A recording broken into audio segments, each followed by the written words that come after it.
Hello everyone. I am not sure whether you can hear me or whether you can hear the game. Please let me know in the chat whether you can hear me and the game and or not. This is very experimental, all, because I am at the new apartment and our internet here is significantly less good than at my last place, so I'm wondering whether or not this will even keep working. That having been said, this is all very improvisational as well, because I thought the game would shut down tomorrow, but there's no exact shut-off time.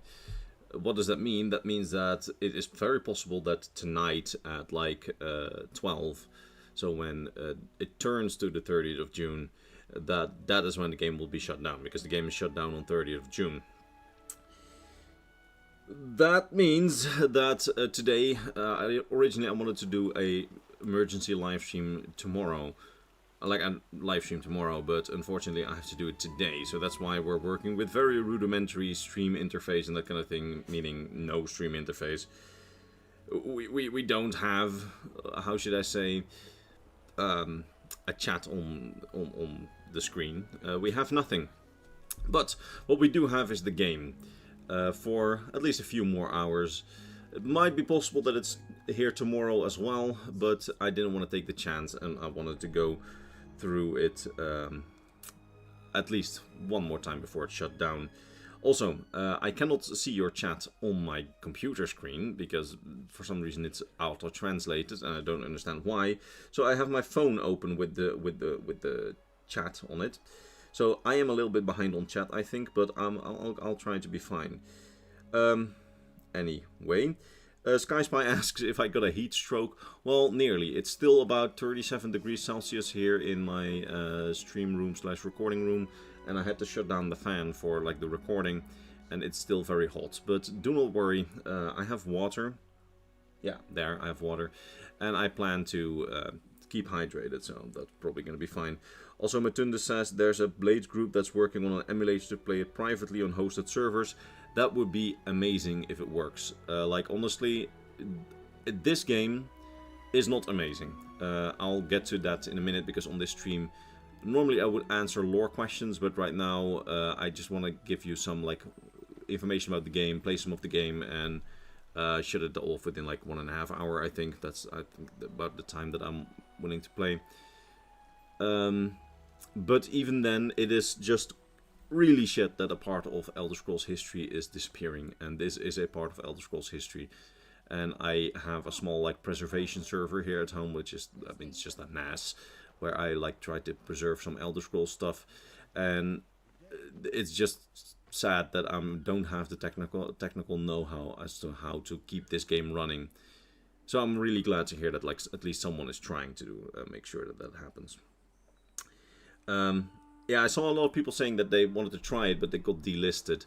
The problem is they immediately delisted it the moment they said that it was going to be shut down. So only people who already had it were able to still play it.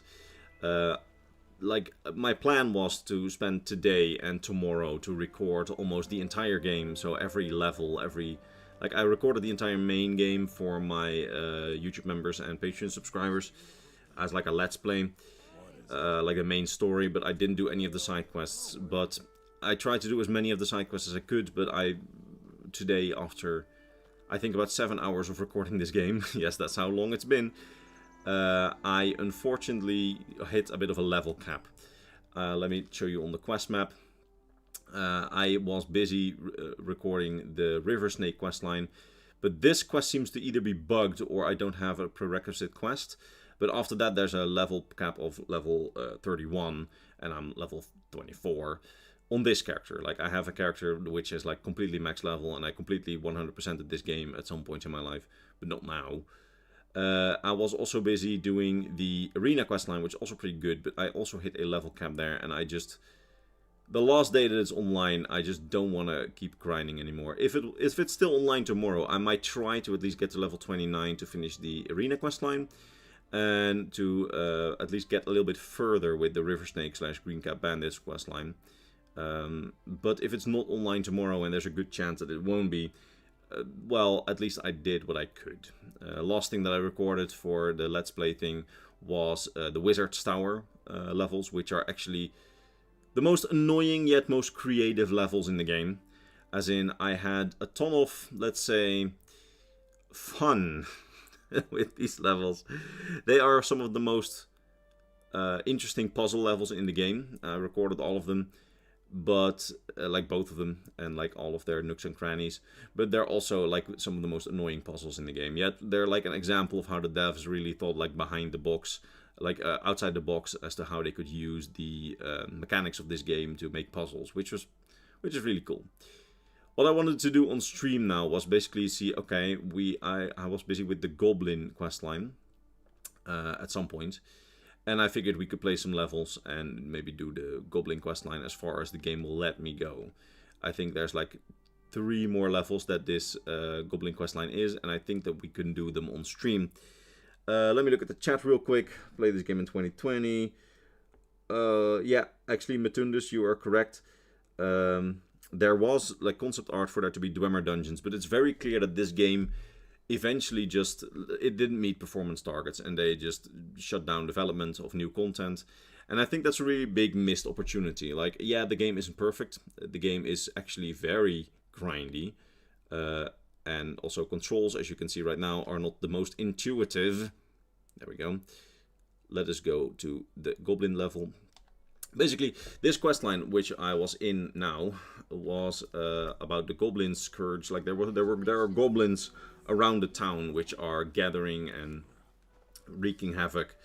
And this guy, the Imperial envoy Gaius Praetorius, he is, how should I say, he's like sent by the Empire to fix stuff here in town, and he's obsessed with getting rid of the goblins. So that's the only questline that I haven't done until the level cap, where I am at now. Like I said again, I have completed this game, I believe, twice over on like maximum level characters for like lore research, but this was on a new character that I did for the Shutdown. So I haven't completed this questline yet. Let's see. Well, that was something. What was? You can be really sarcastic in this game, by the way, which is something that I love, because I can ask him like, aren't you going to thank me? And he's like, well, if you leave me an opportunity to speak, maybe. Thank you, because I moved out here because I wanted a quieter life, and that was far too much excitement for me. Basically, this is the dialogue that came after I saved the town from the Sorcerer King Salamar Lightbringer. I did a lore video on him. He's like the big baddie of this game. Please keep the excitement outside of the walls, will you? I will do what I can, or you're on your own. You can be also really mean to people, but I don't want to do that. Take care, warrior. Also, again, I'm really sorry if I don't keep tabs on chat enough or as much as usual. Usually I'd be answering lore questions all the time, but I do want to get like some gameplay in before I want to like stop playing this game, because I've been playing it for 7 hours straight on recording, and therefore I do kind of want to get like some final gameplay in. Let's see. Okay, wait, we actually need to talk to him again for the quest. We need to find out what those goblins are up to. Yeah, we do need to find out what these goblins are up to. Let's see what they are up to.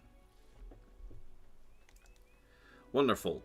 I knew I could count on you. Come see me as soon as you're done. One more thing. If there are multiple tribes involved, steal their banners. I'm sure they'll be useful. At least, it will light a fire under the Empire's throne to send us some help. That reminds me, I haven't seen those Thalmor in a while. Are they still around? Yeah, I have no idea where the Thalmor are. I definitely didn't kill them in the Thalmor questline. I have no idea at all. Let's see. We want to go to the quest map, and we want to go to the Goblin questline, and then do this level. Inventory nearly full. Yeah, I failed to care at this point. Like, any items that we can get are void. Like, I'm not gonna be able to use them anymore, since the game will be shut down tomorrow or the day after. Alright, let's look at the chat before we enter this dungeon. Scrolls 1679 asks, what era is Blades set in? Blades is set like just after the Great War, and not after the Great War in Cyrodiil, but after the Great War in Hammerfell. Like just after the Great War in Hammerfell ended, so like 180, 181 of the 4th era. I don't actually know whether or not we ever got that date truly confirmed, but like that's what we know based on like the storytelling that's in the game and like the NPC dialogue. For example, there's one high elf who at some point says, yeah, I don't think my kind are welcome in Hammerfell for quite some time. Basically indicating like, yeah, the Great War there just ended. And we know that like our guy or girl, depending on how you play, also like he or she left the what was on the run after the Great War. Like this was just after the Great War. I see that Altmerry Dominion knowledge and Stormcloak knowledge are both like debating each other in the chat, which is always lovely to see. Also, please, if you asked any questions, ask them again in the chat if I haven't seen them yet. Because I am on a phone to see the chat, because my computer was doing very stupid things. So I'm trying to look at my phone now with the chat. Basically. Okay, let's see. So basically there's rumors that the Goblin clans have a truce among themselves, and that they're going to like unite to attack the town. I believe that was the gist of this questline, but I saved this questline for last because I remember not really caring about it the 2 times I 100%ed this game. And all I needed for now basically is EXP, so I can maybe do more of the other questlines. What do you think Martin meant when he said we will write the next Elder Scroll? Well, the comment of Martin at the end of Oblivion, I believe, was basically that the next Elder Scroll will be written by us because we have the future in our hands. Like, that's what I think he meant. Because the Elder Scrolls show all possible futures, past and present. Meaning that your actions determine what's in them. And a lot of people have often interpreted the games as showing the Elder Scrolls. Because while you may play, for example in Skyrim, the Thieves Guild questline and have a thief dragonborn, I may play, I don't know, the Companions questline and not play the Thieves Guild questline. So those are 2 different paths, 2 possible presents, 2 possible futures. And thus that's how like an Elder Scroll is written, like with its multiple futures and paths. Also, again, I am sorry if my lore answers are just far more incoherent than usual on stream, even though there isn't really a usual on stream since I haven't streamed in like 2 years. But I do want to kind of get some gameplay in. Let's steal their banner, and then I'll look at the quest again, the chat again. Also, my English will not really be Englishing. I have been talking to the computer, like recording Elder Scrolls Blades for like 7 hours straight now. So I'm pretty tired, and I just wanted to end the day on the stream.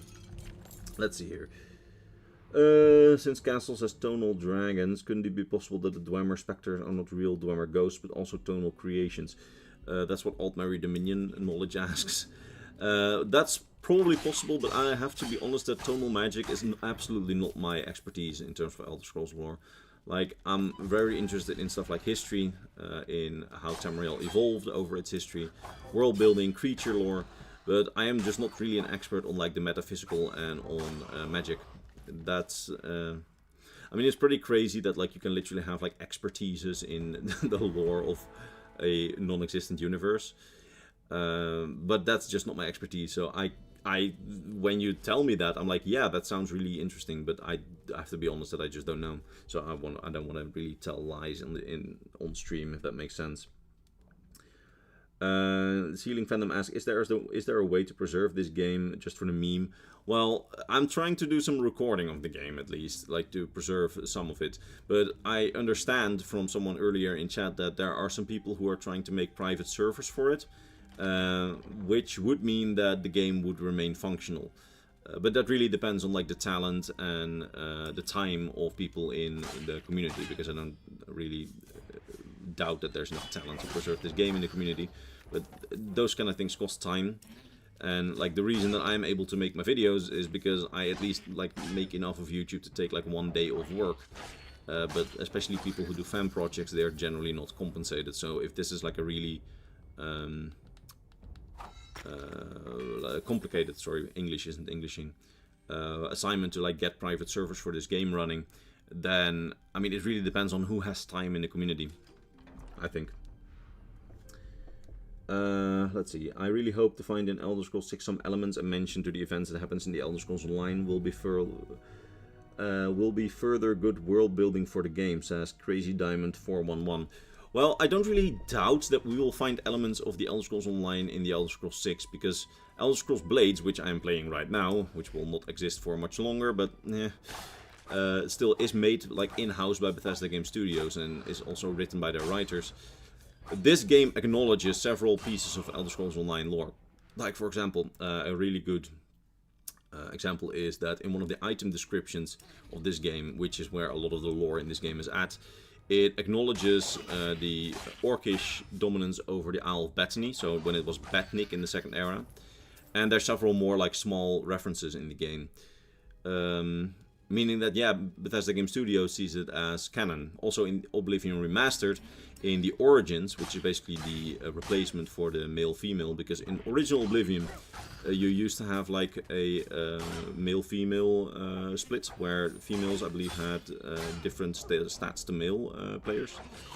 But they removed that and they made like origin stories where you could choose like your character to be of one of two origins. So for example, as an Imperial you can be Colovian or Nibonese, but as a Breton you can be either from High Rock or from High Isle. So be like from High Isle, which then has like a little lore blurb which also acknowledges the Elder Scrolls Online. So I'm pretty sure that if we have the Elder Scrolls 6 and if it's in Hammerfell, it will probably heavily build on the Hammerfell lore that we've got for the Elder Scrolls Online. I mean, there's a reason why Elder Scrolls Online hasn't been allowed to touch Hammerfell since like 2014, and I think that's because Bethesda Game Studios wants to make their own lore on top of what's there, instead of that they have to keep changing the lore of Hammerfell as they go. I mean, it's a signal that they kind of want to keep the lore together, if that makes sense. How did it go? The goblins are allied under some leader. Divines, help us. How do you know? They are swearing an oath to a shaman. A shaman? We might be in trouble. Damn, how many tribes were there? 3, and I have their banners. Oh well, that's good. The Empire can't ignore us with this evidence. I can't think of a better use for them. You can? I'm all ears. I'll plant one at the site of a massacre. I see. Pit the goblins against each other. They're so dim, it might just work. We have to find a group of goblins from a single tribe. I will start looking. In the meantime, well done. I'm sorry, I didn't catch your name. That's because I didn't give it to you. You can be so rude in this game. I like it.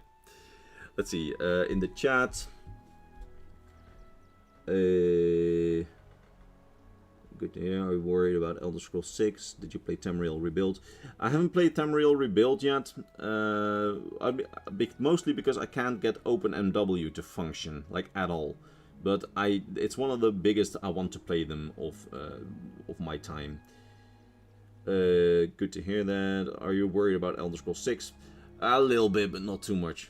Oh damn, I see a big donation in the chat. Well, thank you. Like it says in the description, donations are not encouraged, but I will at least respond to you, because thank you very much. Zin the Despot 4673 asks, am I the only one who thinks that Skyrim would be more interesting if 1. There's only 60 years between Elder Scrolls 5 and Elder Scrolls 6, condensing the timeline. 2. The White Gold Concordat bans worship of Lorcan and variants, changing Skyrim Civil War. And 3. No Dragonborn Prophecy. I think 3. The Dragonborn Prophecy is pretty, well, how should I say, essential, of course, to the to like the play time, and I think that's like one of the fundamental parts of the game, so they would never change something like that. Whether or not it would be better, that's depending on what you want out of the game, because if I have to guess, I think you mean it as in that you can start out as an absolute nobody who just like makes their own way in life. In that sense, like if you get just like medieval fantasy life simulator basically, and then basically become the Dragonborn without like being forced into it, just like what, for example, the alternate life mod does. If you mean that, then I think yes. Otherwise, I don't really know what you mean with the no Dragonborn Prophecy. That having been said, number 1, there's only a 60 years between Elder Scrolls 5 and Elder Scrolls 6, condensing the timeline. I want there to be less. Like, I would like there to be far less time, because we have far too little like answered questions about the state of Tamriel. As in, we know almost nothing. Like, the lore about provinces, like what's going on in Valenwood, is literally like less than 5 sentences that we know. I mean, there's some that we can speculate on, but I would rather have them like put it Elder Scrolls 6 like 3 years after Skyrim and explore more about the world that we really lived in for like 13, 14 years. I don't know how long it is now. Because there's so little that we actually know about what's going on in the other provinces at this point. So I would like there to be even less, but definitely not like 300 years between Skyrim and Elder Scrolls 6. That would really suck, I think. And 2, the White Gold Concordat bans worship of Lorcan and variants, changing terms to full war. That kind of depends. Like, the thing is that Lorcan, or Shore in like Skyrim's pantheon, is not actively worshipped.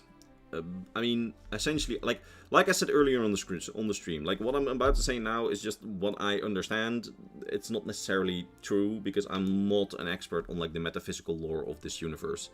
I'm a lot more like a world building, like that's my thing.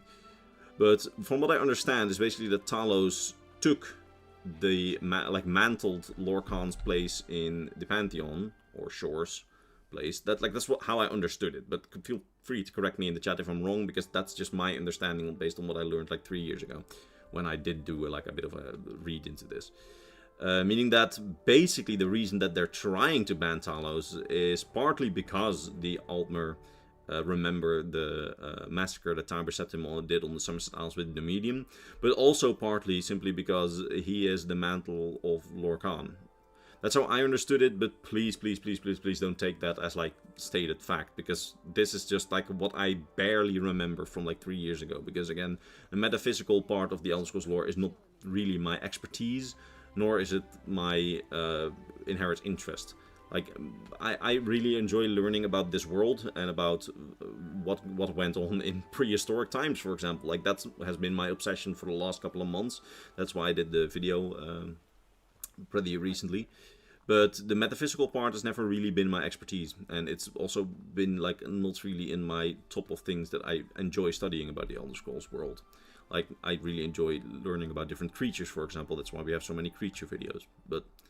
And I enjoy learning about what the people of Tamriel actually do, like what kind of tea they drink, which is why we had a tea video, customs, that kind of thing. So don't take my whole interpretation of the Talos, Shore, Lorcan thing as anything, don't take it as gospel, because I don't know what I'm talking about. I'm sorry about that. I hope I answered your question significantly well, because your donation was really big, and thank you very much for that, really, and I tried to do my best. Let's see. Party, you don't need open MW, you just...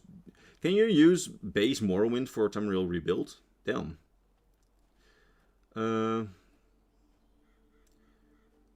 Let's see if anyone would be before. I didn't think they were relevant enough to get banned.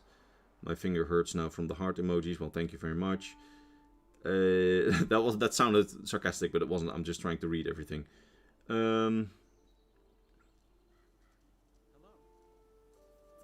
A god can't die. A prehistoric wonder I have is the fact that Jim Abdallah was made from Lorcan's blood.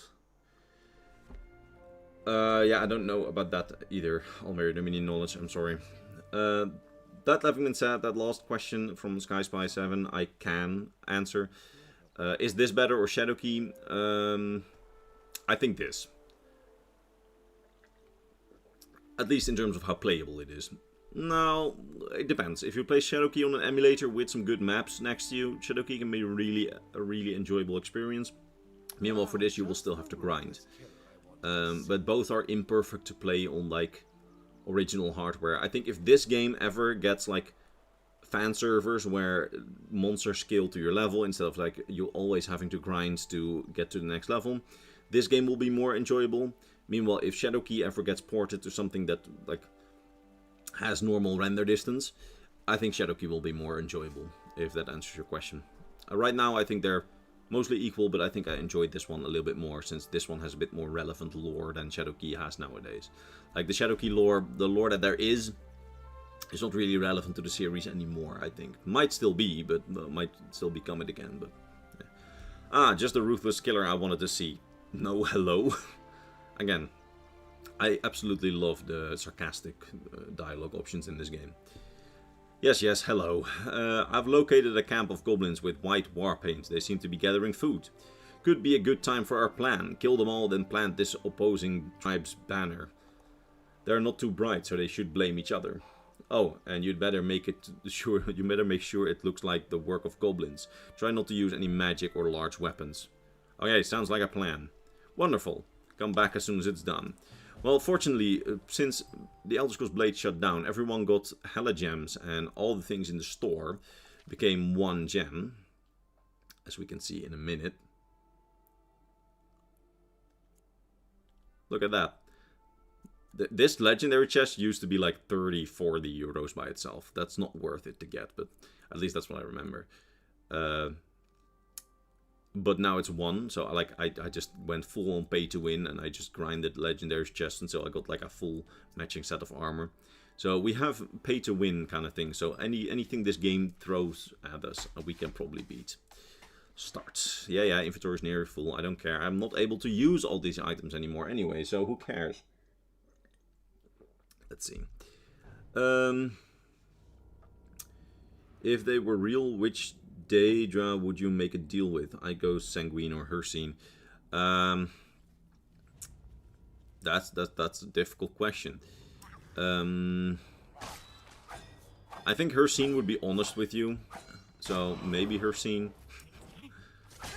I don't know. I should think about this more closely when I'm not fighting a goblin in a bad mobile game. But I think Sanguine could also be a good option. Definitely. Let's see, more things. Yeah, I saw that. Actually, Altmary Dominion Knowledge made a really good point. There's someone right now, Legolas from the UESP. Not Legolas from Lord of the Rings, but Legolas from UESP, who made an entire mod which basically puts the entirety of the Elder Scrolls Travel Stormhold, the ancient mobile game, into Morrowind. Like, he modded that entire game just into Morrowind to play it, because it's a pretty simple game, so it's just one big dungeon with the story of that game added into it. So that's really worth playing, and he's apparently planning to do the same thing for Dawnstar, like Elder Scrolls Travel's Dawnstar, which is amazing. And that's like one of the things where, if I wasn't playing Blades right now, I would probably, like, if I was playing Elder Scrolls, I would probably play his mod right now, from Stormhold, like the Stormhold mod. I also plugged it on the channel. In case you want to know where to download it, you need to go to my YouTube posts, and I put a download link somewhere. Like, probably not the last post, because that was my rant about sponsors, because I was really angry about getting an email of like Raid Shadow Legends. But the one below that, that one links to his amazing mod. Let's see, do we have even more? And do we have... okay. The Minotaur... okay, I cannot focus on the chat and fight at the same time because I'm dying. I'm sorry if, again, like I said earlier in the stream, I am really sorry if I'm not able to, like, adequately answer lore questions on this stream, because I'm trying to focus on this game and I do want to get some gameplay in, because I kind of want to finish the Goblin questline, or at least as far as I can finish it under the current level cap on stream. So I'm sorry if I'm a bit wonky, and I've been playing this game for 7 hours today, so I'm also a little bit soft in my brain, or how do you say that? My brain is like a leaky bucket, so I keep forgetting things. Let's see, do Minotaur, are Minotaurs Dragonborns, as they have the Alessian blood? Well, that's a really difficult question that I probably need like an hour-long lore video, like Daralot's hour-long lore video, to explain. But really short, there's 2 different strains of thought. Actually 3. The first is, yeah, they're all Dragonborn, because they stem from Alessia and Morihos, the Minotaurs. Unlikely. Likelier strain of thought is that after this many years and like being like that, the dragon blood basically gets diluted. That's possible. Then there's another theory which basically says that there's a difference between having like Imperial blood and being blessed by Akatosh and being Dragonborn. That theory basically states that the Dragonborn emperors, they were not Dragonborn in the sense that they could shout, like only Tiber Septim was that potentially. But then his descendants were all blessed by Akatosh, whatever that may mean.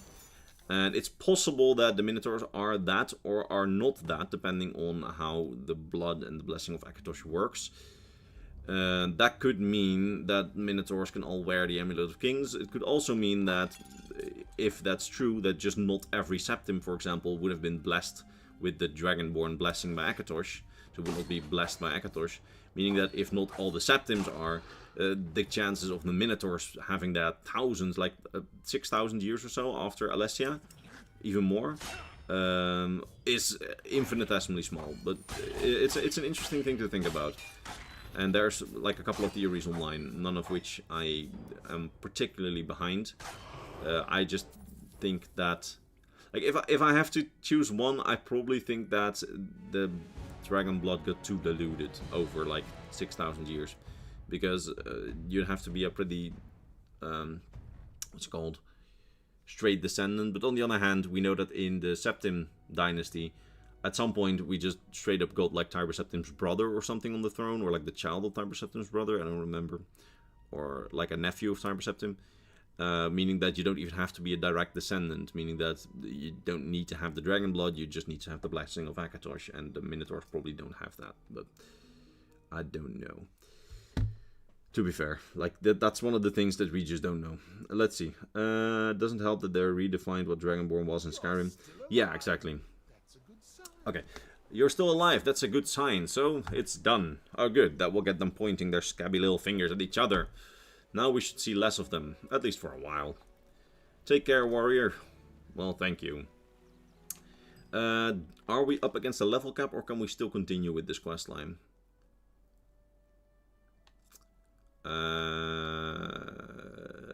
Wait, we're here. Oh yeah, we can actually go on with this quest, but I'm presuming that we probably have to leave town, because that's one of the annoyingest mechanics of this game, that sometimes you just have to leave town and then go back into town to get the quest again. Let's see, do we know if Minotaurs still exist in some remote corner of Tamriel? Yeah, they should still exist in Cyrodiil, at least. Yeah, was Pelinal some kind of Terminator from the future? That's depending on whether or not you take out-of-game sources as canon or not, or even relevant. I do not think that will ever be referenced again later, so you can do like, so you can make any theories that you want, because I don't think that his ultimate fate and like Pelinal being a robot will ever be referenced in that sense again, since Bethesda is dumbing the lore down a bit. Hello there. Are you? Another try at stirring up a bit more chaos? Yes, of course I want to stir up more chaos. It's a bit of a repeat performance. In fact, the last job seemed to work quite well. This time we're helping out the Bloodfall Queen. Go see her envoy Wanum for the details. That's maybe why the other quest was not working. Because we need to talk to him first about this quest, and then... I don't know, one of my quest lines seemed to be bugged, but it's also possible that it was a prerequisite. Wait, are you for real? Oh my god, he's still bugged. That means that we cannot continue with the Goblin quest line. Welcome to Elder Scrolls. It is still bugged. It's like a universal experience. Like every game has bugs. Everyone. This one as well. It's just part of the suite of features at this point. I'm pretty sure.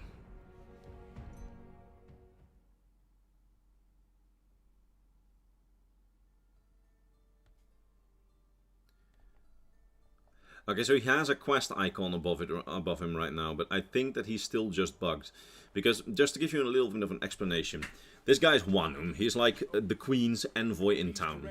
Yeah, there we go. And here's the thing. I think that the game is confused. Why do I think that? Well, because we need Wanum in order to start this shitty little quest over here, Honor Among Thieves. So we can finish the quest line of the Goblins, where we eventually even like meet Malakath's aspect of that the god. Not only don't meet him, but we see a shrine to Malakath's aspect that the Goblins worship, like the blue god. That's what I was hoping to show you on stream. But here's the problem. In order to start this, we need to talk to Wanum. Now, Wanum currently is bugged because I wanted to do this quest here. You see this quest here? Well, I don't know if he's bugged or if this is intentional, but it seems bugged since we can't continue with a quest that's within our level cap. But I wanted to do this quest, but in order to do this quest we need to talk to Wanum as well. But I can't. Because Wanum is saying you need to ask Her Highness for all inquiries, the Queen. That indicates that the Queen must be in town. But the Queen's not in town. You know why the Queen is not in town? That's because the Queen...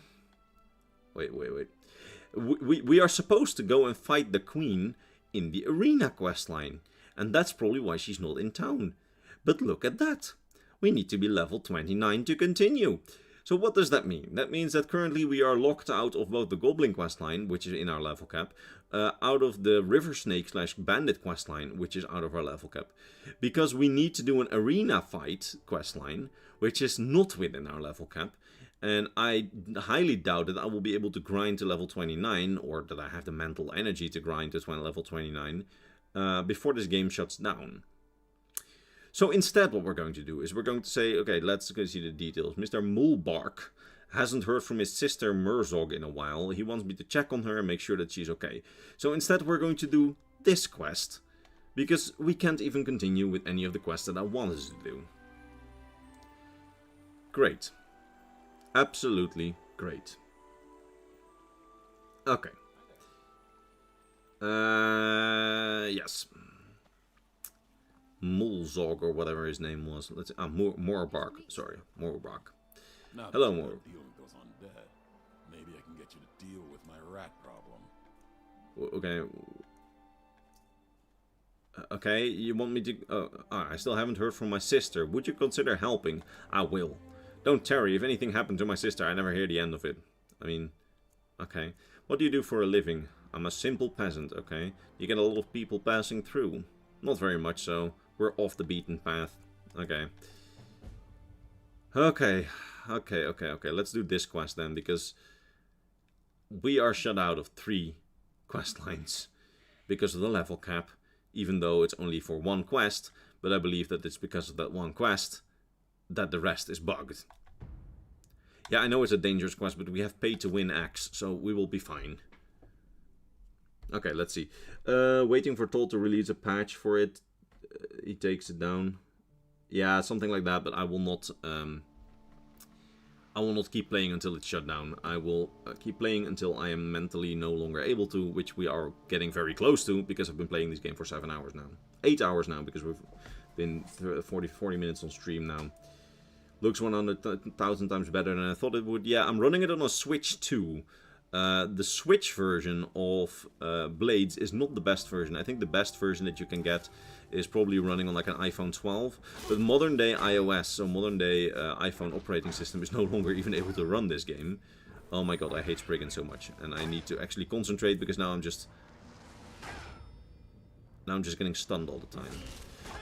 Oh my god, I hate these creatures so much. I am so incredibly incompetent at this game. I'm just gonna let myself die and... Why? I hate this so much. I hate this so much.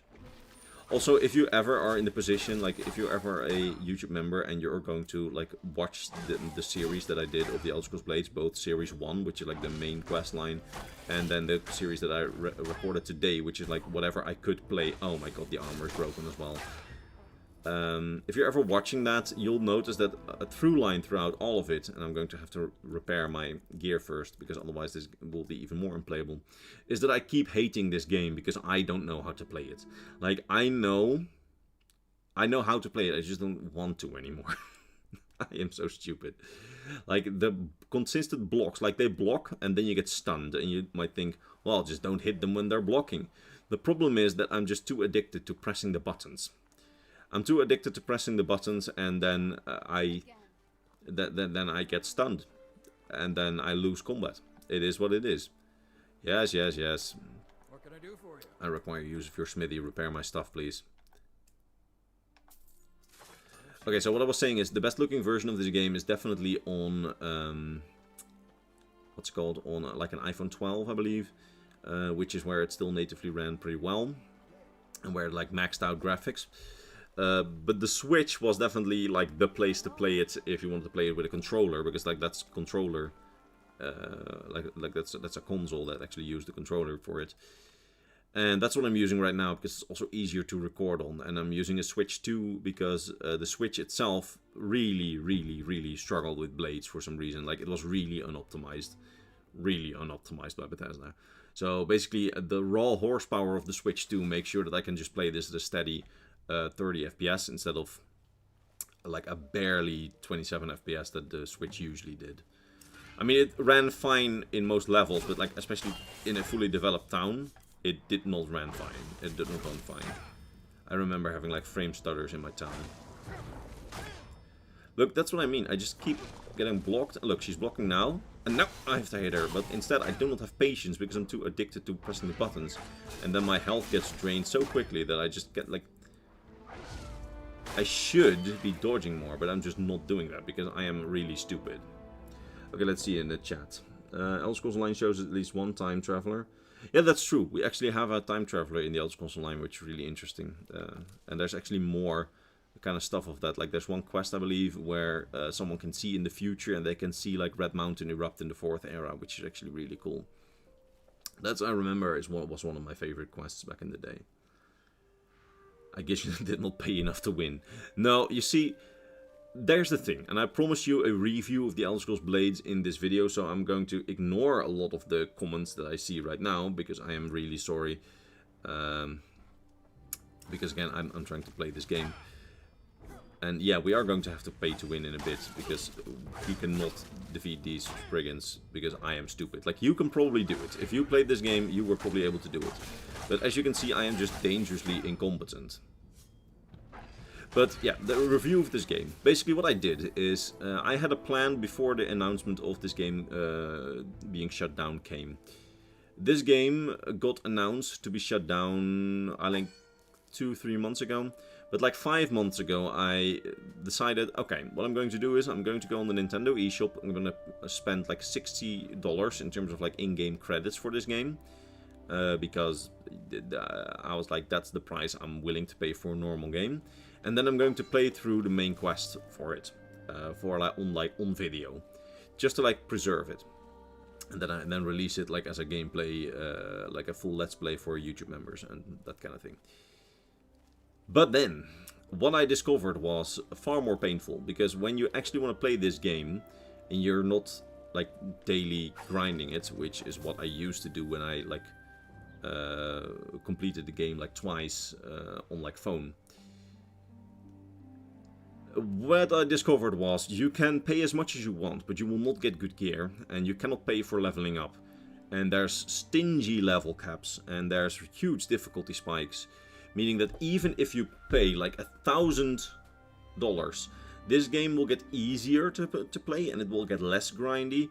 But even if you pay $60, like, which is more than enough to get like enough gems to at least get your town, like gems is the in-game currency that you buy with the real money.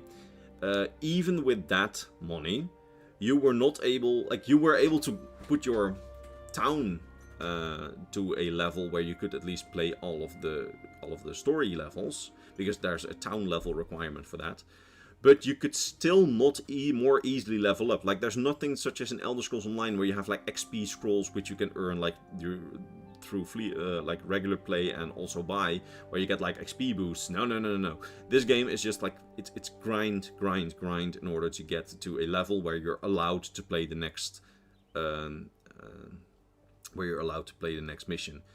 If this game was a $20 game with no grinding, where just the enemies scale to your level and would just like, and they would just allow you to play the different quest lines and allow you to play the different stories, I would be recommending this game to death. I would be like, buy this game for $20. Do it. If it was like a single player game that allowed you to do that with like only the multiplayer arena thing. But it was so incredibly grindy. Even when I paid $60 in order to get my town to a level where I was like, you know, this should be doable. Like, I paid the price of like a normal AAA game. I expect to have a nice time playing this, but I just didn't. And that's, if you ever watch my playthrough of the game, you'll notice me just hating on the game constantly, because I expect to, like, if I go pay to win, I will win.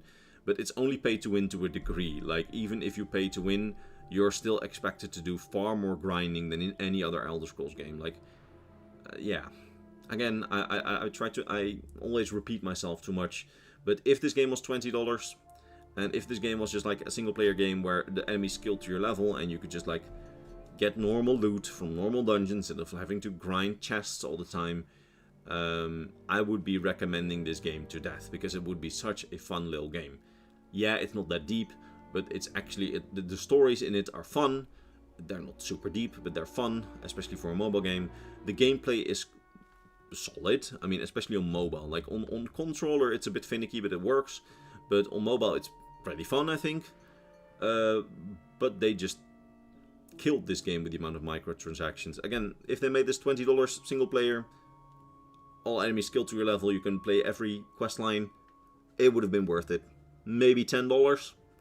But I think with $20, the game would have done so significantly well, and would have been so fun for people to play, that they might have supported it for longer, and they might have added more levels, making it more worth it for the actual $20. But hey, rant over. Sorry.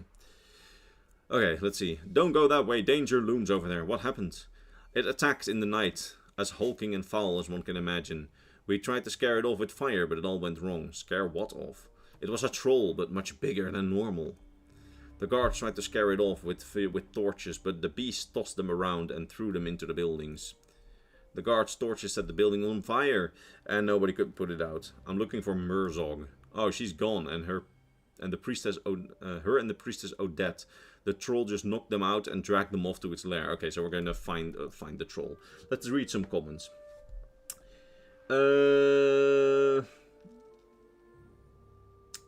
Pay to remove Spriggans. Yeah, I wish.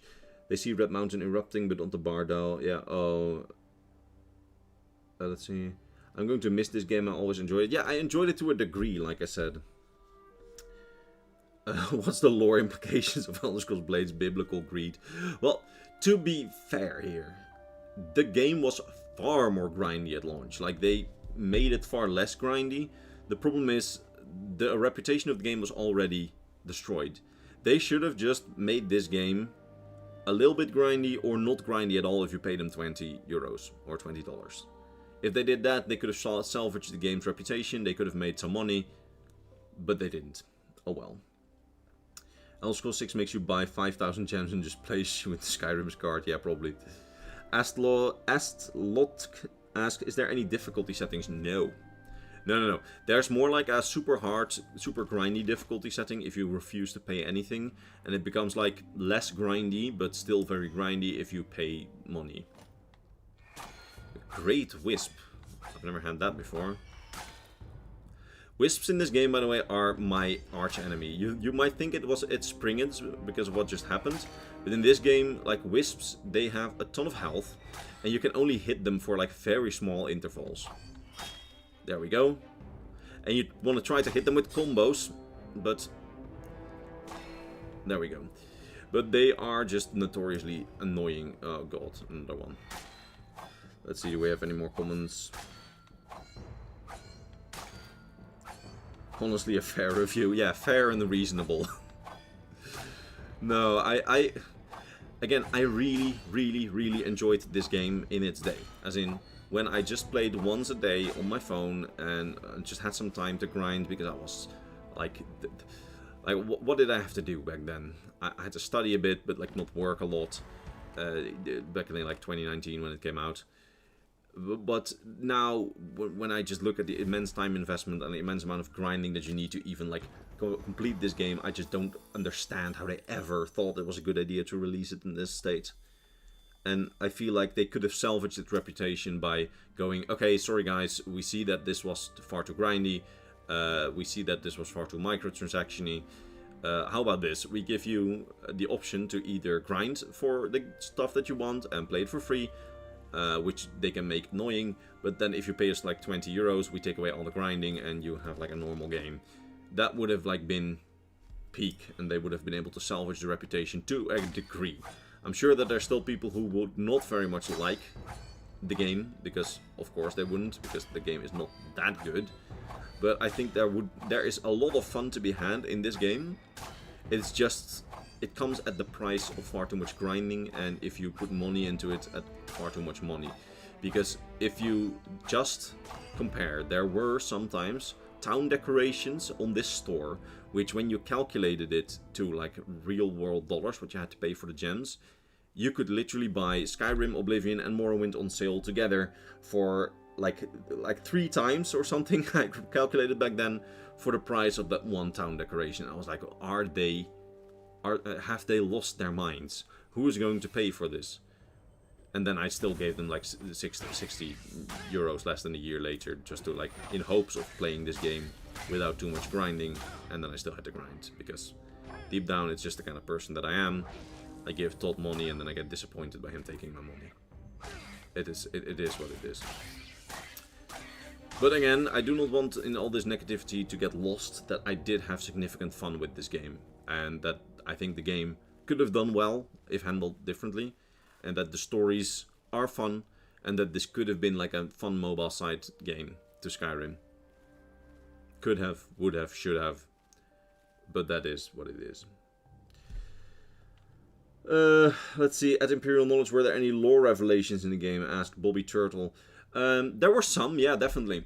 This game, by far, introduced a lot of Hammerfell lore, which again is one of those things where, well, a lot, I mean, relatively. Not as much as, for example, Elder Scrolls Online did, but far more than Skyrim did. For example, there's a prince from Hammerfell in this game who sought asylum in the Empire during the Great War, which is how we know a little bit more about relations between at least some of Hammerfell and the Empire. This game also gave us in an item description nonetheless, and the item descriptions we know have been written by Bethesda Game Studios' own lore writers, because I was clinically insane and I watched 15 minutes of credits for this game. And there we got revealed some things, like for example one of the things that I most like was an eye-opener for me is that Tamriel actually had a Bronze Age, which is really cool to discover. As in, there was a point where they couldn't utilize iron and steel yet, and there was actually just straight up a Bronze Age. And the item description says something like, really long ago this was the only thing the people of Tamriel could melt and could use for weapons, now it's only used for decoration. Like, it says something like that, which is really cool. I am so annoyed by wisps. There we go. Let's look at some more comments. While not Dragonborn, are not all Tomb users blessed by Akators like the Greybeards or my boy Ulfric? I doubt that you can use his draconic aspect without him being okay with it.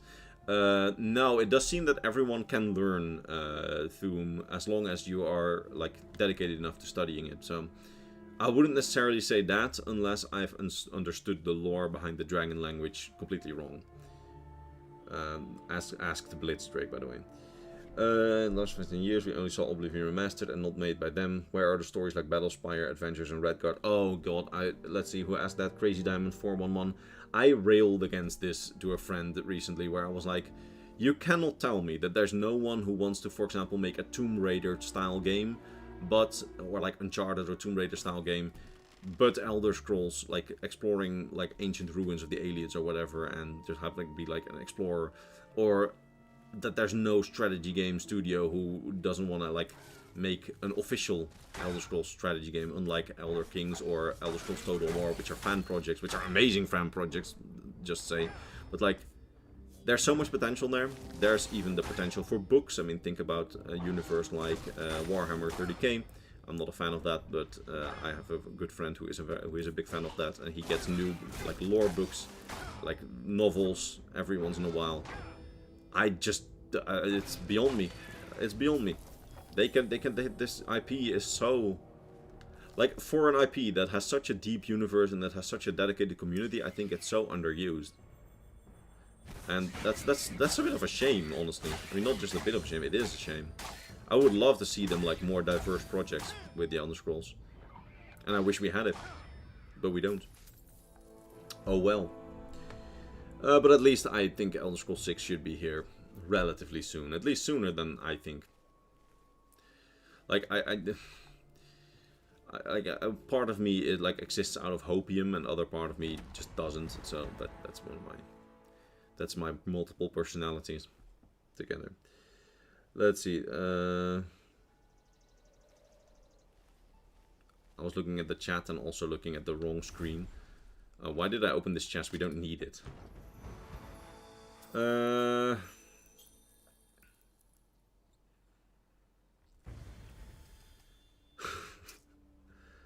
Let's see. First time catching the stream. Love the channel. Thank you. Xbox allegedly looking at turning their smaller studios into Fallout Elder Scrolls spin-off milkers.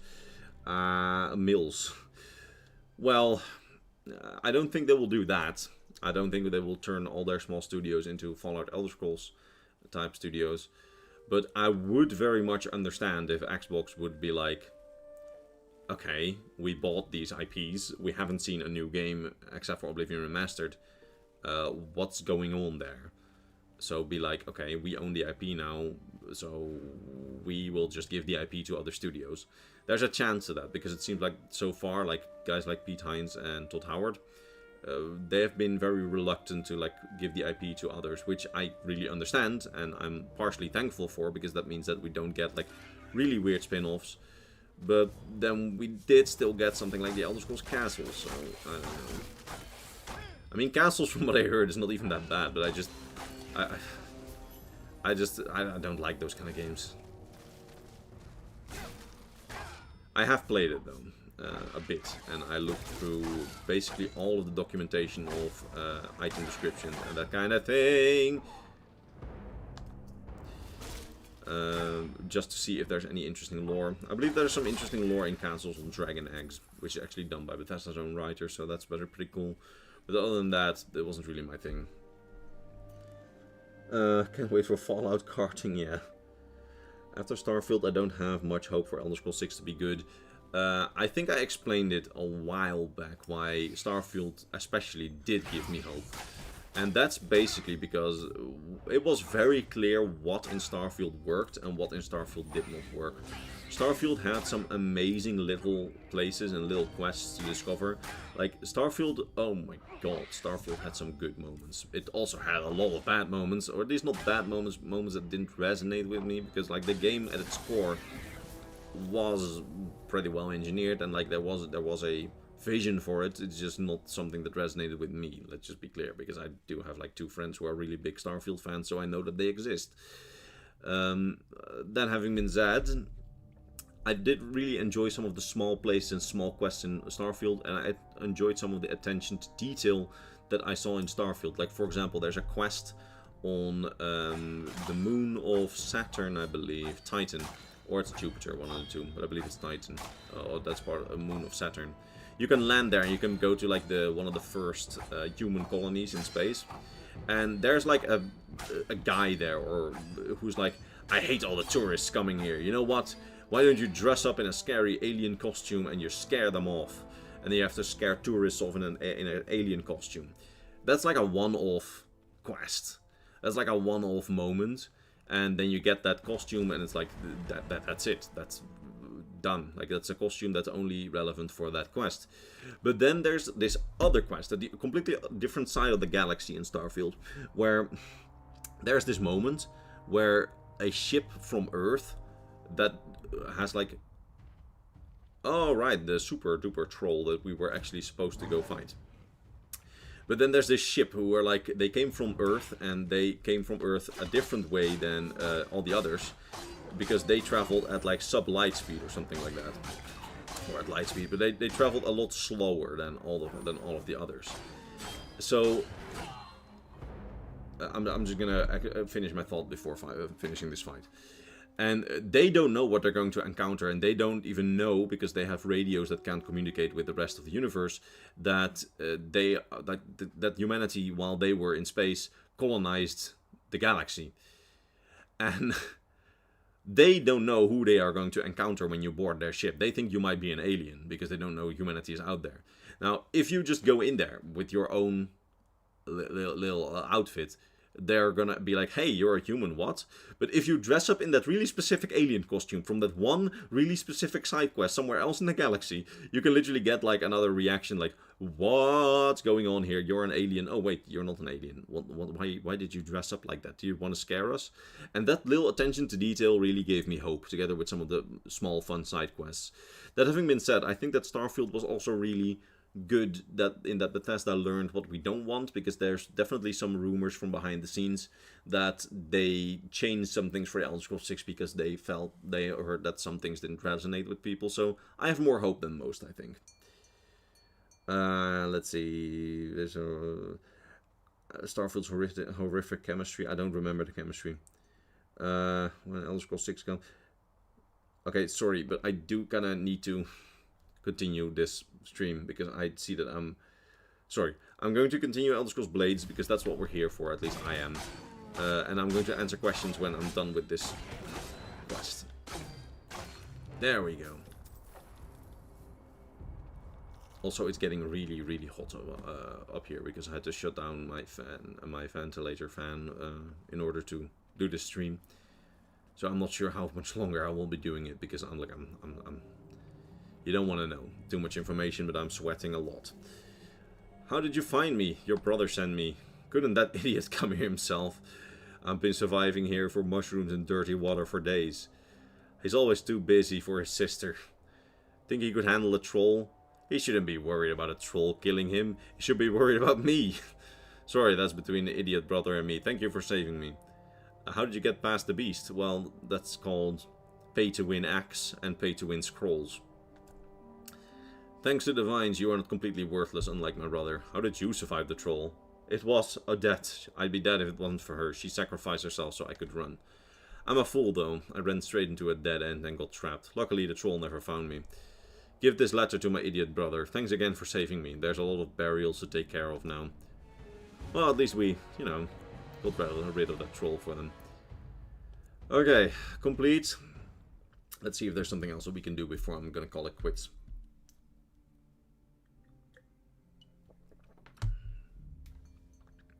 Did you play Mass Effect? I actually played a fair bit of Mass Effect 1. Didn't really resonate with me too much. Like, I'm not too much of a space game person myself. That's also why Starfield, I think, didn't resonate with me too much. I'm more of the medieval fantasy kind of person, in case that wasn't clear by the fact that I have 10 years of Elder Scrolls obsession on the internet. It sounds embarrassing when I say it. Let's see. So what happened? Is my sister okay? She is safe. Her village burned down. Praise the divines. What happened to her village? There was a troll attack. Oh, well, that explains why she wasn't sending me anything. And she gave me this letter for you. Alright, I guess you're not so bad after all, warrior. Cool. I think if we do one more quest, I might be able to level up. Oh, actually, did we level up? We leveled up. How nice. We're level 25 now. And we got a ton of gold, which we don't need anymore, but who cares? So here's the thing. I have maybe half an hour more in me because, again, it's very hot in here. My water is almost done. So if you have questions, I will do a lore stream probably soon again where we can do like lore questions. But let's try and if you have questions, ask them about this game, because like this is the final time we can play it about the we can all either compliment or complain about this game together. And I can do probably a lore stream later, because I used to do like lore Q&A streams, but I wasn't sure whether the internet here could handle it. But apparently it can, so we might do that again. Also, this is a common occurrence in this game, because again, it's even though it's a mobile game, it's still a Bethesda game. Hey man, are you good? You get a lot of people passing through while he isn't passing through.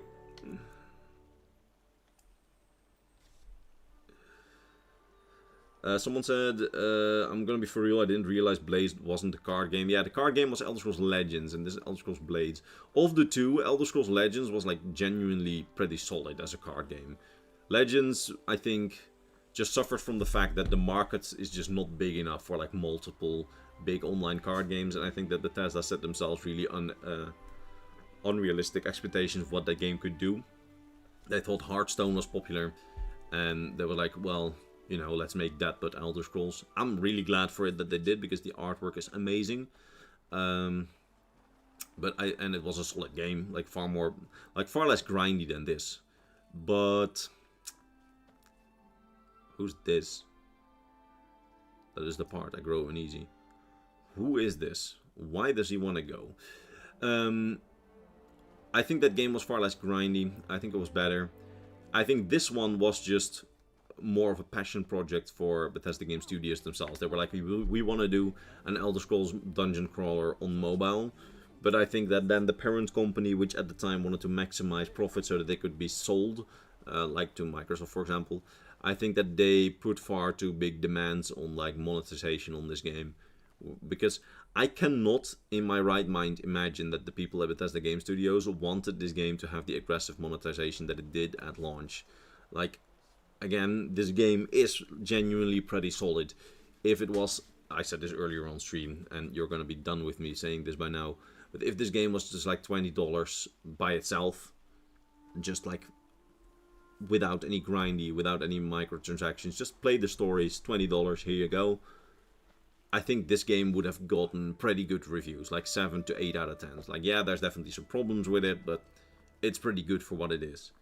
With all the microtransactions, it's so annoying to play, and so with all the grinding, it's so annoying to play that even if you have $60 invested in the game, which is more than enough to have all the gems you need for the entire story, and then again, the gems do not allow you to buy yourself out of grinding, and the grinding is just repeating a lot of like Radiant quests. So that's why I think that this game was just like dead in the water if we had it like that. Bobby Turtle asks, is there a main story, and if so, what's it about? Yes, there's a main story. It's basically about this statue, which we have further over here. This statue over here, the founder statue. This statue has Varla stones in it and an Elder Scroll. Why? Because it binds an ancient evil to the tombs below this town, which is Selamara Lightbringer, the ancient alien sorcerer king in the first era who like tried to conquer the world. I did a whole video on him, by the way, so if you want to hear the story more coherently with all the lore there is about him, go watch that video on Selamara Lightbringer. Now, the idea is that this town is pretty poor after the Great War, and the kingdom that it's in, which is like a vassal kingdom to the Empire, somewhere on the border regions of Cyrodiil, they are also pretty poor after the Great War, because everyone just got wrecked by the Great War, basically. And the queen of this kingdom sent tax collectors, and the tax collectors were like, okay, you're not going to pay? Then we are going to do what mercenaries do best, and we're just going to destroy this town. And, well, not the town, they wanted to destroy this statue, because they were like, you know, this looks like a nice statue. We'll destroy it in punishment, and we'll steal the stones from in it, because they look valuable, and that's your tax. Not realizing that by destroying this thing, which sealed the evil beneath, that they actually caused the evil Selamara Lightbringer to return. And the whole story is then about discovering his return, communicating with his ancient brother's ghost, who used to lock him inside this statue back in the first era, and then eventually defeating him when you've like done all the shenanigans. I explain a lot about that in my really old video about Elder Scrolls Blades' main story, where I like go over the different steps. There's also like significant side quests, by the way. There's a Dragon Slayer side quest where you meet like a former Blade as well, and you go on like a dragon hunt together. There's a Thalmor quest line where basically you are an ex-Blade and you're trying to like make sure that they don't catch on to you. Let's actually go to my different account, because I genuinely want to show you my other account, like my own town, which I have like a maximum level character on. What should we say? What was I saying? I don't remember. Doesn't matter. I really just don't remember what I was saying. Oh yeah, right. About the different quest lines. Now, in terms of different quest lines, there are the Thalmor quest line, like I said. There's the Dragon Slayer quest line, but there's also a whole Goblin quest line. There's a whole quest line about intrigue in the kingdom, about the former prince, the father of the queen, who got like skipped in the line of succession. He's trying to overthrow the current queen. That's a whole quest line.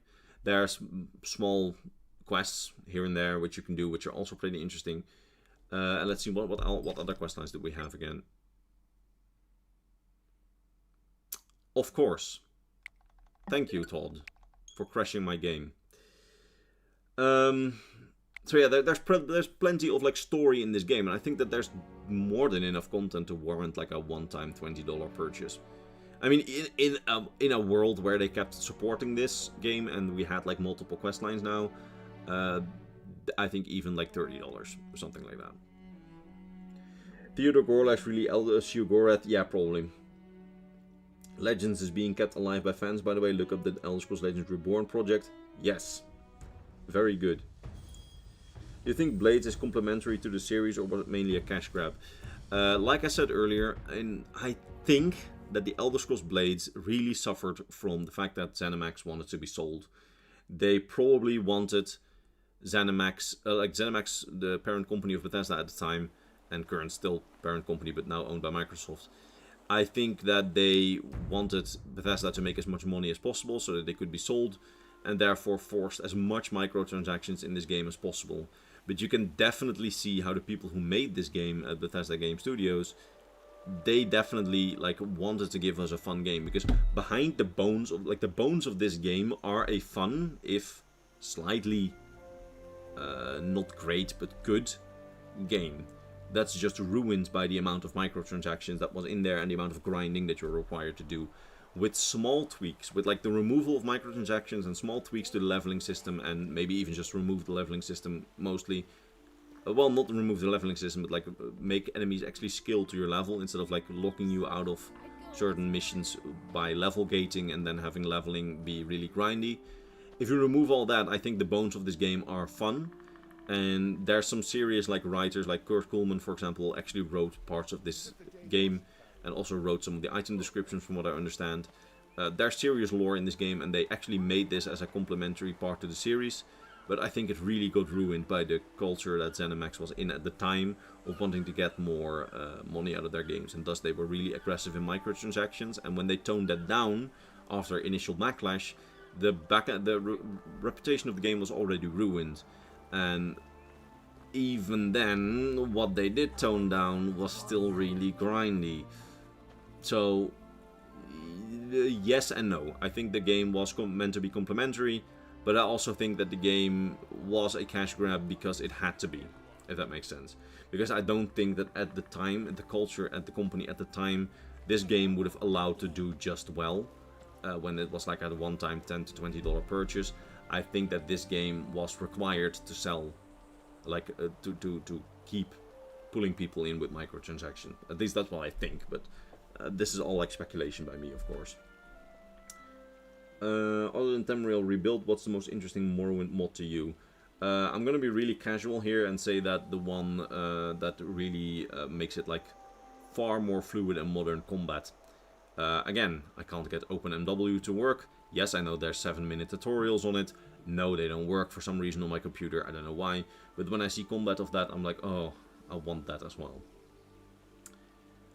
Yes, new Aliator, actually. What's up with Shio Korath in this game? I believe he's just like the way... Like, he makes his appearances every once in a while in quests. Like, as a random guy. But he's also the way to change your appearance and that kind of thing in this game. Let's actually take a look at the character creator in this game. Just to give you a little bit of a look. So you can change your body type if you want.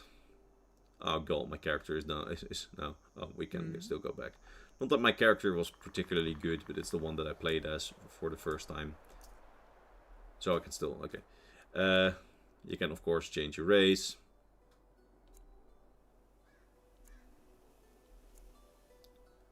Let's go Wood Elf. Let's go female Wood Elf. I love how she's taller than he is. Oh yeah, we can actually change her height. Face type, face shape, hairstyle. Eyes and nose, mouth. It's very similar to Skyrim, just dumbed down, basically. Need something?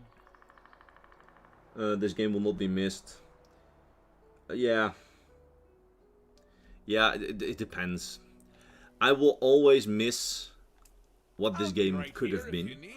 and I will always enjoy the memories that I have with some parts of this game. Like, I genuinely enjoyed my first playthrough after certain things.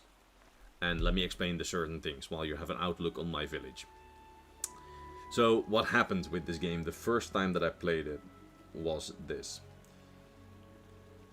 I tried to play this on my really, really bad Huawei phone, which I had as like an 18-year-old. In like, no, I think I was like 19 at the time, in 2019. And it just didn't work. And a good friend of mine had an iPhone 10. And this game was originally made for iPhone 10. And I was like, dude, I'm trying to make videos. Also, look at that guy. He's living his best life by walking against the wall. So, basically, I was like, dude, can I please borrow your phone for like an hour to like make some footage that actually looks good? And he was like, yeah, sure, let's do it. So I logged into my Bethesda account, which was a fun experience. Because what happened when I logged into my Bethesda account? My progress got completely deleted and I had to start completely over because that was a bug. You couldn't be logged in two phones at the same time. I was so mad because I had so much progress in this game. And of course, bugs. Yes. So I emailed Bethesda and I was like, dude, what happened? Where's my save file? And they were like, oh, no, don't worry. At this point, it was already clear that Blades had failed. Like, let's be very clear. At this point, they were already aware that they had to be very careful with the people that they still had enjoying this game. So they were like, oh no, your save file got deleted. That's so sad. Wait, let us reinstate it. And here, as a compensation for the fact that you weren't able to play for 2 days, here's 6,000 gems and this much gold. The amount of gems and gold that they gave me was enough to like skip all of the level grinding for towns. And to significantly ease my experience. Like, it's more gems than I ended up buying to like record this game 5 to 6 months ago. They gave me so much, like they gave me hundreds of euros worth of gems just for like the bug. And that made my first experience good, and that makes it so that I have more positive memories with this game than probably most other people. Let's see if I can get another angle of the town which looks good. Or if it's just that introduction one. Oh, let's take a look at this part of town, like this. Look at this. Oh yeah. Look at how nice it is. So yeah, I had a significantly better experience than most at launch, I think, because Bethesda just gave me a ton, and they didn't know who I was. Like, I wasn't a big YouTuber back then, and I'm not even now, really. But even then, like, they just like the customer support person. They like saved my experience with this game. I'm not gonna lie. I enjoyed the game for a while, but I got bored after having to grind for ages. Yeah, exactly. Like, honestly, the only reason that I enjoyed it somewhat was because at launch I had the time to actually play this game and the time to grind, and I wanted to know what the story was. The second time that I played it was already significantly worse, but I had so many gems that it was still like doable on that account. But then the third time when I played this game, which was really recently, so not like 7 years ago, that was significantly worse. Like I said, on the recordings, if you'll ever see them, if you're like one of the YouTube members and you can go and watch that entire playthrough, that was painful, and I now have rarely more than 2 hours a day to play video games. And in order to like go through this game, I have to sacrifice so much of my time. And you hear me like yelling about this game constantly while playing it, because I'm just so frustrated by every aspect of it and how grindy it is. That's partly on me. By the way, Dark Souls reference. The painful lesson. No way to tell if this fool learned their lesson, but at least they'll serve as an example to others. Nice. But yeah, it's just too grindy. Also, here's a statue of the old king of this vassal kingdom. Very nice. Let's see. Can you show attributes and skills and pull up the map? Yes. Okay, let's do that. Let's first hope that this doesn't mean that the servers have been taken offline now. My internet is just bad on the Switch. Quest map. So the map here is just pure bull crap. It might not be, but if it isn't, then this is likely supposed to be the Neben. And then this here is Cyrodiil. Still, like, and then Leoween is supposed to be somewhere over here. The idea is, or over further away, like at lore scale. And then here we're just going like into elsewhere, and it would mean that most of the quests are in elsewhere or in Valenwood. But we did this map here is just purely aesthetic. I do not see any province in it, with maybe this being the Neben, but that's just pure bullshit. Especially since this quest, for example, no, not this one. This one is supposed to take place in your town, but it's just like on the map. It's so far away, but it's in your town. So this map is purely aesthetic and it's purely bullshit. So do not take this as fact. That having been said, it does kind of remind me here of like this is supposed to be then Valenwood and elsewhere, and here we then have like a strip of Cyrodiil, and then this is basically the Neiman on its side. So like this way, if we're moving this way, you would be moving north. That's basically the way to look at it. That's the theory that I've seen, but even then I'm not super convinced. I think that this map has just been made to like visualize some things, but not further, which really sucks, by the way. Let's see, we wanted to go to skills, character skills. So here are the spells, like it's all split up into spells, perks, and abilities. And abilities are basically your stamina spells. All of this, by the way, is documented on UESP, so it's not like we are here to document this. I can show you it in action, but if you want to see like what the actual perks and stuff were, that's all documented from what I know.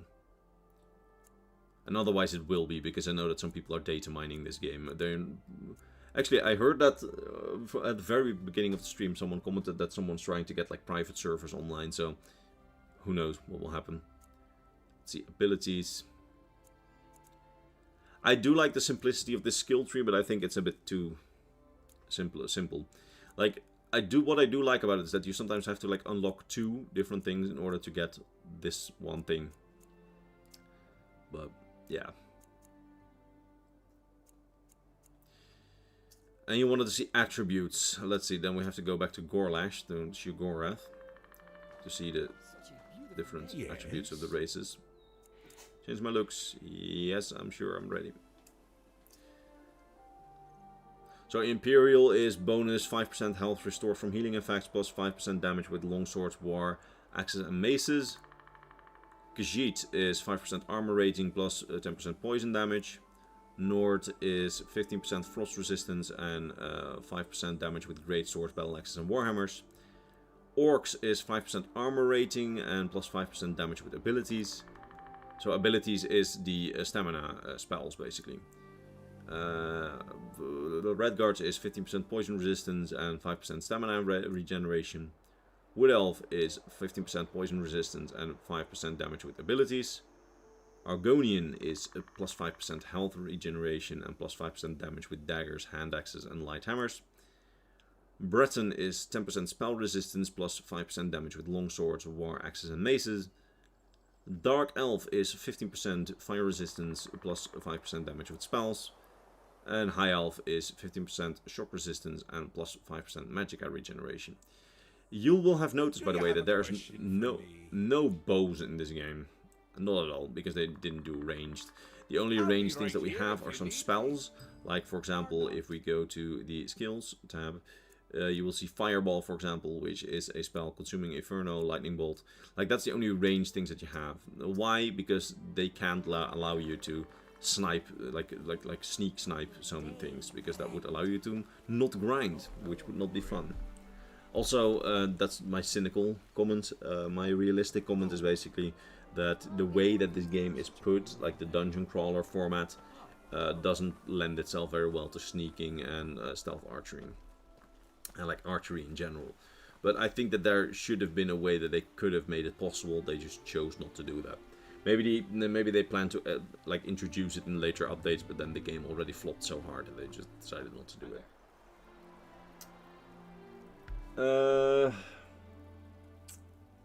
Okay, let's see. I'm literally like I'm very thirsty because I've been sweating a lot because again it's like 35 degrees up here, so I'm going to end the stream very soon. I'm going to look at some more questions, and after that I'm going to end the stream. So if you have more questions about the Elder Scrolls Blades, please ask them now. Other lore questions we can do on another stream at some point when it's not super hot here in my recording room, aka the laundry room. Because I'm sitting in the attic of my apartment where I moved in with my girlfriend, and here I put my PC. And there's also a washing line here to, you know, dry clothes on. Let's see.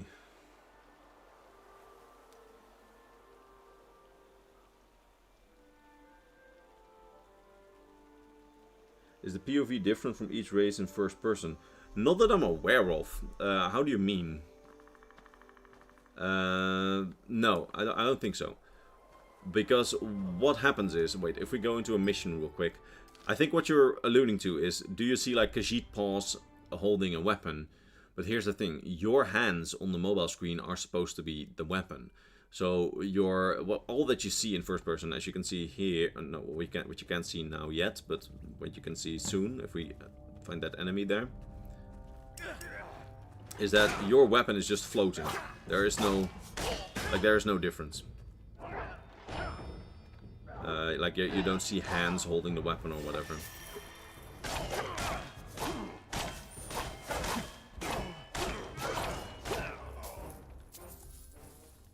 Okay. Let's see, other... Dragonborn Mary Mead asks, your girlfriend makes you sleep in the attic? No, of course not. But like, this is where I put my desk. Where we both have our desks, by the way, because this is like our working space / laundry room. Let's see. Man, if I knew I could play this with a controller in first person, the game, I might have actually played it. Yeah, you should have downloaded it on Switch at that point. That's the only place where you could play it in first person as a controller. They plan to make a Steam port, like a PC port. They wanted to put it on Xbox and PlayStation, but at that point they had already pulled the plug, basically. Last thing that I think that the Switch port was like their last hope of like getting this game off the ground. The problem is that the platform it was on, mobile, was not the problem. The problems with this game, again, was in its extremely grindy nature. I'm gonna say it one last time. Make this game $20. Make it not grindy. Make it just the stories that's in there. Make it not microtransactions. This game would have done pretty well. Not super well, but like, if you put it on consoles, it would have done pretty well. No, the height POV doesn't change, Stormcloak Knowledge. At least I don't think so. Would be really weird if it does. Wait, let's actually check. No, I don't want to change my OG character. Yeah, you know what? For science, we will go to my other character. And we will just change him to a really short Bosmer, and we will see if we actually see a POV change. Let's see it. Is there any werewolf or vampire possibilities? No, there is not. There is not. There's no vampire stuff. There's no werewolf stuff. There is only just regular like races. That having been said, I could have seen them like put vampire stuff in there and werewolf stuff in there had this game been more successful. Like if they supported it for like 3-4 years with like full-on updates, I could have seen them like put werewolf stuff in. Okay, for science, let's see if there's POV. So here's... Oh god, Todd. Todd, why do you do this to me?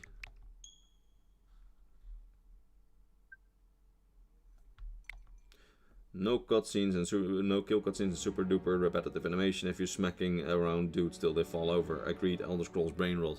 Yeah, it's supposed to be a dungeon crawler. I have to say, I do crawl.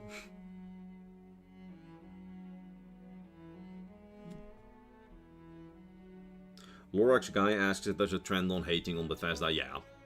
But there's a trend of hating on everything. Let's be very clear. I mean, hating on Bethesda is easy because they've released some very, very questionable games like Fallout 76 and Elder Scrolls Blades, which were both released around the same time and which were both heavily monetized. Because again, I'm presuming that's because ZeniMax was squeezing Bethesda for like money so that they could like have positive numbers, so they could sell themselves to a buyer like Microsoft. That's what I'm presuming. So it's pretty easy, limited time decoration. Well, it's just to be very limited if this game goes down in a few hours. You know what? Let's just get it for one gem. Let's get it. Let's get it. Wine and music. So yeah, I think that hating on Bethesda therefore is easy, especially since they decided, like again, they've made some weird decisions sometimes, but I do think they're a bit overhated. But I think that the industry in general is very overhated. I mean, if I look only at like what I see on YouTube is that click-through rate, so that's basically, okay, you as viewer get to see a video on your feed, will you click on it, yes or no? Click-through rate on negative videos, which I tend not to do, but I know some YouTubers who do, is just far higher than on positive content. So that really just encourages hating. Like, I'm pretty sure that a lot of the like hate videos come from people, like not even on Bethesda games, just on everything. It comes from people who gladly play the game, but they just know that they will get clicks if they like. In Dutch we call it, no, I'm not gonna say because. In Dutch we call it fucking an ant, mierenneuken. Like they will literally get the smallest thing to complain about, and then what happens is they will make a video about that because there's something small to complain about with a game. And they can maybe be like, this studio made a big mistake, and then they get a lot of views, they get money. That's the mechanism. That having been said, I'm not excusing like bad behavior in the video game industry, but I am saying that hating on things in general on the internet gets you more clicks, gets you a higher click-through rate than not hating on things, than being positive about things. So keep that in mind whenever you see one of those hate videos. Like, it's just, like, I think 70% of the time when you see a negative video on the internet about something where you're like, wait, we all thought that this was pretty okay, is to get clicks. Like, at this day and age, you either have to, like, make a video like, what this game developer did is insane, and then be, like, something really positive in, like, a 10 out of 10 game. Or if it's, like, a 7 out of 10 game, people will take the smallest things in your game and just keep complaining about it on the internet just to get views. I mean, there's enough games that suffer from, like, bad publicity where I'm like, what the hell? Why? This is not a 3 out of 10 game, this is a 7 out of 10 game, this has a good time. It's just not as good as you probably wanted it to be, but the more negative you are, the more views you get. That's unfortunately the thing. And, you know, with Bethesda, that's just easy to do, since some of their decisions have not been ideal. Okay, let's see. Yes? Let's change our looks. Let's change ourselves into a Bosmer. Let's see what some of the comments are, by the way.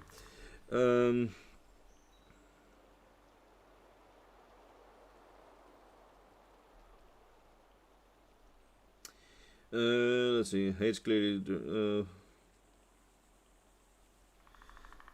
Yeah, Dragonsteel, that's what I mean. Like, FromSoft is a really. Like, the reason that they're not getting hate is because they're a really, really talented developer who is doing great work. The problem is, and this is something that I really recognize because. Let's change to the short wood elf to see if there's a perspective difference. Wait, first let's see what this perspective is first.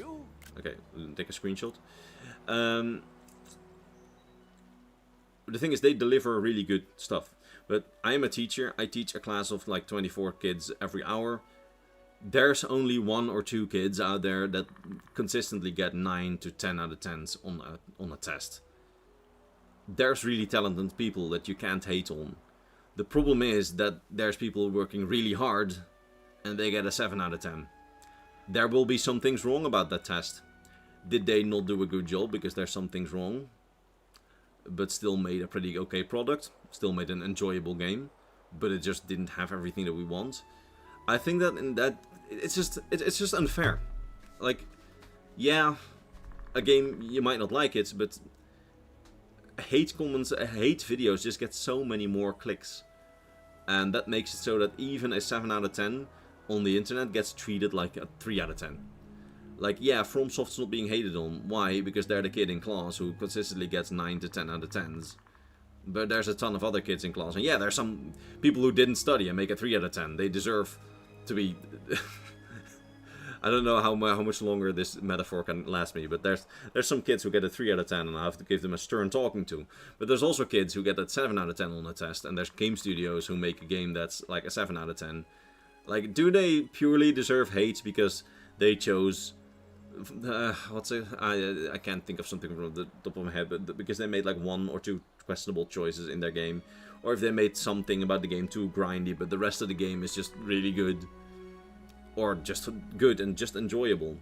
Like, I feel like we've entered a very black and white era where you either have to gush about something or you have to love it, or you have to really hate it, and if you then don't, then you just don't get views, and that's why the discourse online is just so either really positive or really negative.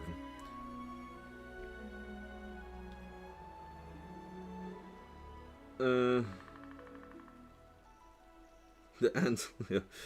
Okay. Let's see what the other comments were.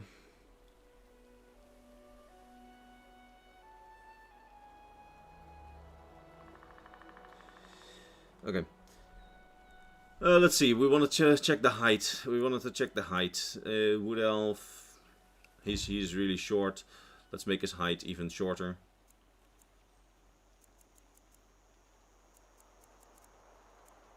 Okay, let's finish.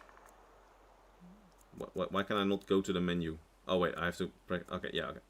That's what I mean. If you don't have a touchscreen interface, this game is just really, really weird. Okay, confirm customization. Do you have a question for me? This doesn't seem like a difference. But let's see if we... leave. Not right now. Don't be a stranger. No, there's not a difference. There's not a difference, unfortunately. That would have been hilarious, though, if we discovered that on the final day of gameplay, that if you make a short wood elf, you'll have, like, a different POV from, like, a tall high elf. That would have been hilarious.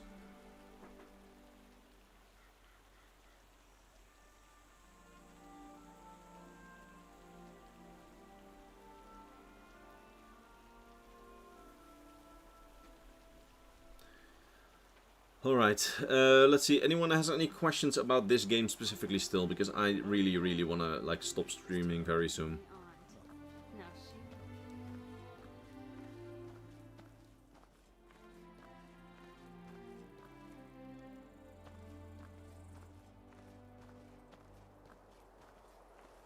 Hello again.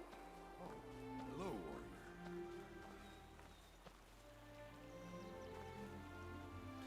What is year in it? Yeah, it's in 180 of the 4th era. So it's like a year to like a few months after the Great War ended in Hammerfell, it seems.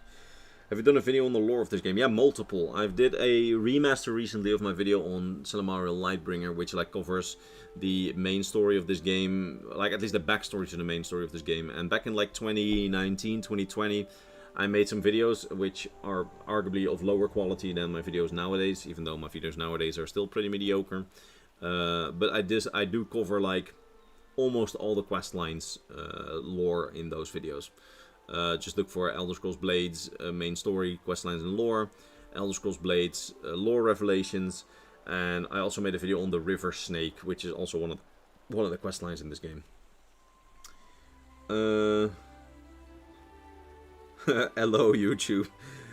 Dude, I am... I just so want to stop saying hello, YouTube every time, but the one time I didn't say it, people hated on it. And by now it's just... He still hasn't moved on. That's good to see. He's still walking. I can't move on from that anymore. Is Blades canon? That remains to be seen. We haven't seen... yes, actually. Yes, it's canon. Yes. Okay, wait. This is actually a big thing that I completely forgot to say. Okay, so look at this character. Wait. Look at her. Such a beautiful day. Sashi. She is like the town lore master, and she has been referenced in both the Elder Scrolls Castles, which made by Bethesda Game Studios, and she's been extensively referenced in the Elder Scrolls Cookbook. So of the modern day materials of Elder Scrolls, she is being referenced, meaning that at least they acknowledge this game still, and this game's story. So yes, it is canon. At least from what I understand. I'm going to put the war memorial decorations from Blades. Oh yeah, that's a pretty good idea. Hope Elder Scrolls Blades will be remembered. Yeah, okay, I will not stop with the hello YouTube. I will not stop, don't worry, but I just felt like it became cringe after a few years. But is Castles canon? No, Castles does not seem to be canon in the same sense. As in, Castles is very much a Fallout shelter of Elder Scrolls, meaning that it combines like heroes from different eras and that kind of thing that are all in the game.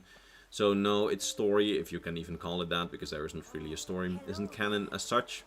But the item descriptions of that game do say things about the world of Tamriel, which have been written by Bethesda Game Studios themselves, meaning that you can probably...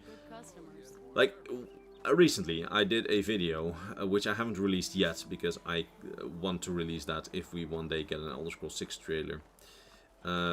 There I did look at something for that. I did look at the Elder Scrolls Castles, because that's like the most modern thing that Bethesda Game Studios as writers themselves gave us. So, to an extent, yes, but it's not in the same way as Blades, where the stories are likely canon. The stories in Castles probably aren't, I think. The cookbook, that's interesting. Yes, so you have two cookbooks, don't get confused. You have cookbook number 1, which is cool, but has very little lore. But because it's just recipes. Cookbook 2, volume 2, actually has like this whole story behind every dish. Like there's literally the story of this cook who goes on a culinary journey across Tamriel in the 4th era. And there's tons of things about like Tamriel. Well, tons, I think there's a few things. More than a few, less than a ton things that we learn about Tamriel in the cookbook. Like for example, some things about how the Thalmor handle domestic policy. I used the cookbook extensively in my video recently on what's it like to live under the Thalmor. Because like the cookbook, the second volume cookbook is written by someone who also was a writer, by the way, on this game and a QA tester. Like I saw that in the comments, like the lore parts at least. They are written by someone from Bethesda Game Studios. So yeah, that's canon. And the Sashi here is actually referenced in it. So at least they're still acknowledging her, and this game does. The fact that the canon piece of Elder Scrolls Media is going to be unplayable, yeah, that sucks. But like same goes for Elder Scrolls Legends, which has also been referenced. But hey, they're taking it offline. Luckily, we have dedicated fans, at least, who are at least playing Elder Scrolls, making Elder Scrolls Legends playable, and this might also get playable through private servers, I heard. What's your favorite quest in this game? In this game, I think my favorite one is just the questline of the arena, because the questline of the arena, which really sucks that we can't play it right now because of the level cap, and that I won't be able to play it anymore due to the level cap. The arena questline gives us an insight in the Great War and gives us some veterans after the Great War who like got mistreated basically, and who also, I don't remember exactly what the content of the questline was. Like they were pretty bad people as well, but like it gave us a really interesting Great War story, which if you read up on anything, or if you want to watch any of my videos after the stream, watch an old video, so be warned that the narration is bad. But watch my video on Marcius Silius, the 4th era arena champion. I cover the entire story that you learn in the arena questline here in that, because that's by far my favorite questline from this game.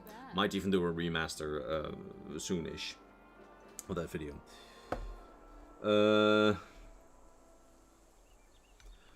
Is Todd voicing No. I don't know.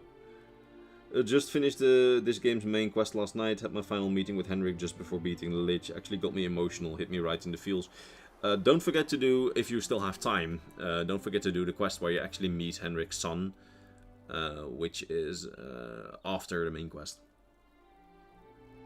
Is it hot where you are in Europe? Well, not anymore, but it's still very hot in my house, since our walls really hold the heat.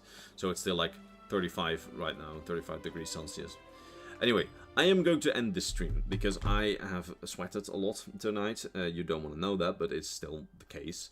And it's 15 before 1 a.m. and I need to do stuff tomorrow. So I need to get out at 8 or 7 at least. Meaning that I have about 6 to 8 hours of sleep ahead of me. No, 6 to 7 hours of sleep ahead of me. So I am going to stop the stream. And I wish you all a very good night. And I want to thank everyone who was here with me to experience possibly Blades' last possible moments. There's a good chance that if this game is still online tomorrow, because we don't know when the game will exactly be taken offline, that I will be playing this tomorrow to make some more recordings, but I probably won't stream it anymore. So I want to thank you all. And with this view of the nice statue of Mara and the fountain of Mara, I wish you all a very pleasant and good night.